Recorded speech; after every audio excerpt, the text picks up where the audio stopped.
I'm gonna go in there and see if I can find somebody. Go Bet, get back there. And we'll go from there. Also, I got Arby's. All right, so I shut the truck off just so that you guys could hear. But this is it, 35-foot fifth wheel. I gotta do the paperwork on it. 0197 is the number. Just wanna make sure we have it. I was hoping it was one of the ones in the back, but it was definitely here. So we're gonna go through, get our pictures, and get her hooked up. Stuff like that, close that. Oh man. And said paperwork should be a folder somewhere. I gotta find that.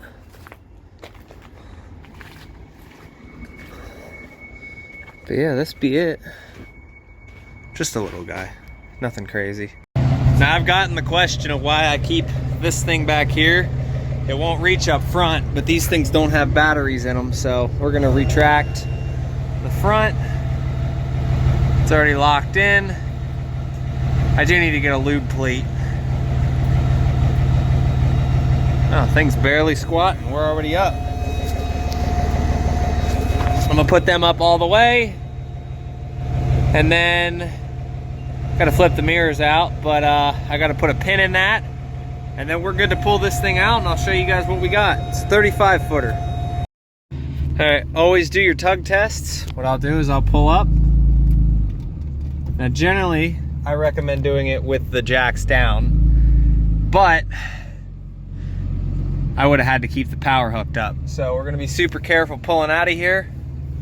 It's one thing I like about these GM mirrors is I don't have to readjust them every single time I haul a new trailer. I do need to adjust my brakes though. We'll turn those off for a second. All right, we're hooked up, barely squatting. That's one reason I like fifth wheels. But I get these comments about the wheels a lot.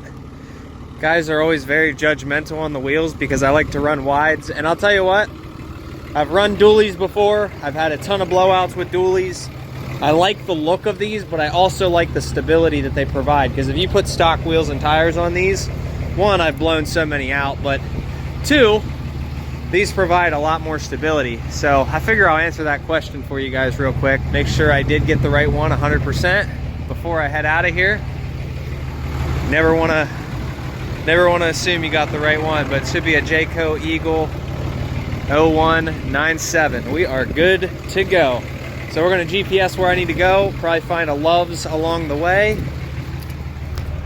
I got the puppers back there so she don't eat my fucking nuggets, but I had to go get food to keep myself awake. But everything's good. We have working brakes, and like I said, we'll get this thing installed once it's warm, because it's 32 right now. I ain't doing that. It's, I think, 4 wires. So I got to tie 2 of them into the cruise control, and then 2 of them into the module, and then I'll probably just put the switch. I got to figure out where I'm going to put the switch, to be honest, because this switch is going away.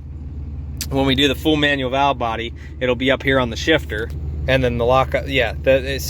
So I don't know if I'm going to put it here, but this shifter is going to go away as well once we do it. But all right, let's get moving. So we're wiring up the exhaust brake, okay? And I'm going through, this is what they want you to do on the cruise control. So we got that, but these instructions are absolutely, like, where it comes to this connector, I don't think they understand how a pinout works. So they're saying to go off of pin 10 and 11, all right? So you see that little guy right there. Well, when you look at their diagram for pin 10 and 11, it's actually over here.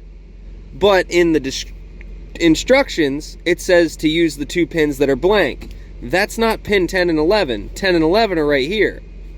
So, I mean, I got it to work. Unfortunately, anytime I hook this connector into the coolant temp sensor, it throws a check engine light. It does not like it. It throws an absolute fit. And it did that from the get-go, not here. So I also fixed the coolant leak. I topped it off with coolant. I do have the connector ran. You can see there's 2 blanks, and those are the 2 that we ran into. And it says if you pin it correctly, I'll show you guys here, if I could find the ignition. this light will be on. Oh, whoops. Okay, when these are plugged in, I can't show you now. I just got to check engine light because of this. But when you plug these in, this will light up when you turn the ignition on. So that works. So we're going to throw all this back together, wire this stuff. Everything's loomed.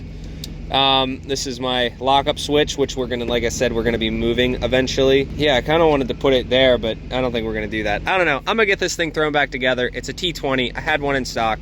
So let's just throw this this whole thing back together. All right, so according to the fact that that should be on, that should be off, we should have a working exhaust brake now, but we still have to unplug the coolant temp sensor from this, or from the controller, because you plug it in and it makes it read so many random funky things. And it's not even like there's a positive and negative you can hook up wrong. It is a genuine plug and play harness. The only 2 extra wires you add are the ones that are up under here, and clearly those are added correctly, because when I turn this off, it's off, and when I turn it on, it's on. So I don't know what the deal is. I'm gonna clear the check engine light though, but that's annoying. It's telling me that the truck's at 190 degrees when I plug it in, but right now it's sitting at 75 degrees, so weird. All right, so since we're going full manual valve body down the road, I really feel like this switch would be perfect up here, but I don't want to get rid of my lockup switch until we do end up going full manual valve body, because then this wire harness would just get extended to over here. So this is going to probably be up here, but in the meantime, this is what we got. So I'll probably just have it like somewhere in there. All right, guys, so I just got off the phone with BD, and I don't want to talk anything bad about BD, because I mean, I don't have any problems with them. It just, a bunch of things went wrong at once, between UPS's failure and we're having a problem with the coolant temp sensor. And I called them, and he said the exhaust brake might not work if the coolant temp sensor's not plugged in. So that would make sense as to why we're having a problem there. So we're just gonna leave it. I told him I'll get back to him in about a week or so when I get home. The truck runs and drives fine. It just, I don't have an exhaust brake. And yeah, so we'll get that situated. So no, I don't want to say anything bad about it, because their customer service is really good. I just, unfortunately, when a bunch of things happen at once, it's frustrating. And yeah, UPS, between UPS and FedEx, but this one was specifically UPS, but they really fucked shit up on this one. So I'm gonna go over everything once we stop tonight, and let's keep chugging along. I got about 26 hours to go. So the turbo's definitely operating in like the as open as possible on the vane side, because I'm noticing now like the EGTs are getting a little higher. But if I'm doing 67, they're fine. But down at like 60, it's definitely not doing what it needs to do. So it's kind of weird.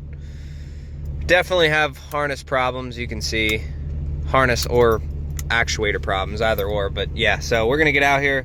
I'm going to use relay to get some fuel, I meant. Alright guys, so one big thing I love about fifth wheels is that even though they're big and they look bulky, we are underweight on the drives by a lot.